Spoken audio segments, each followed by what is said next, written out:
initiative qui est une excellente initiative. J'ai dit tout à l'heure dans mon discours,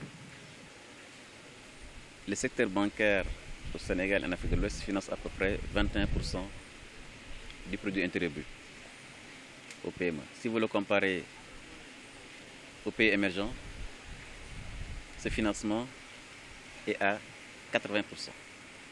Donc vous voyez donc le gap qui nous reste encore à franchir. Il faudrait donc de 21% arriver à 80% si nous voulons atteindre le taux des pays les plus dynamiques en termes donc de croissance économique. Or, vous savez que les PME constituent près de 95% du tissu économique sénégalais. Donc, elles constituent le moteur du plan Sénégal émergent. Et il est également démontré que les PME ont deux difficultés majeures, l'accès aux services non financiers et l'accès aux services financiers.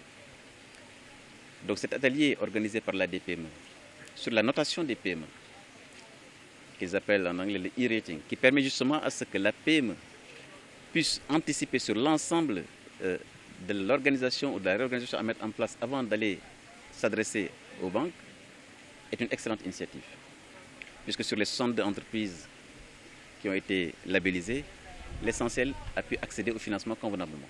Puisque vous savez que les PME aussi, certaines ont des difficultés de fournir une information financière fiable, tenir une comptabilité, avoir un bilan convenable et pouvoir avoir justement tous les éléments qui permettent à une institution financière de pouvoir apprécier et avoir confiance. Donc tous ces éléments-là, à travers donc l'outil de notation, mais également d'accompagnement de ces PME, permettent à ces PME de pouvoir disposer de la structuration, mais également de l'organisation qui puisse leur permettre de pouvoir valablement s'adresser aux institutions financières. Donc ça va également accroître ce taux de 21% pour permettre justement à ce que notre pays atteigne le niveau des pays émergents. Donc je félicite vraiment la DPME pour cette initiative et je félicite également l'ensemble des banques partenaires, parce que la DPME l'a fait avec des banques partenaires qui permettent justement à ce que cette labellisation puisse être une sorte de passeport de la PME pour l'accès au financement. Donc moi, PME, qui a le label justement de la DPME, je peux valablement demander un financement pour mes investissements, financement pour mon fonds de roulement, financement pour mes exportations.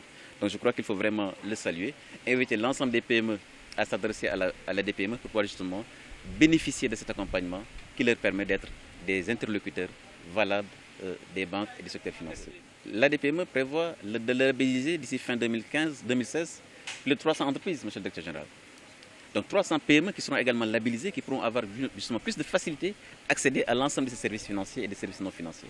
Parce que vous savez que la croissance, il arrive à un certain moment où l'entreprise a besoin de fonds financiers qui ne sont pas des fonds propres. Puisque les fonds propres ne sont pas destinés à acquérir des investissements lourds.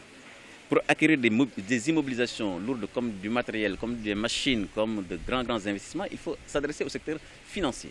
Et je crois que cette labellisation est un instrument, une carte de visite, un passeport pour les PME, pour leur permettre justement de franchir ces contraintes, ces difficultés des services non financiers et des services financiers, qui va donner un statut particulier aux PME en termes d'incitation fiscale, mais également d'accompagnement. Et ce projet de loi aujourd'hui est au niveau de la primature du Sénégal. Et dans les prochaines semaines, ce projet va suivre les dernières étapes de sa finalisation.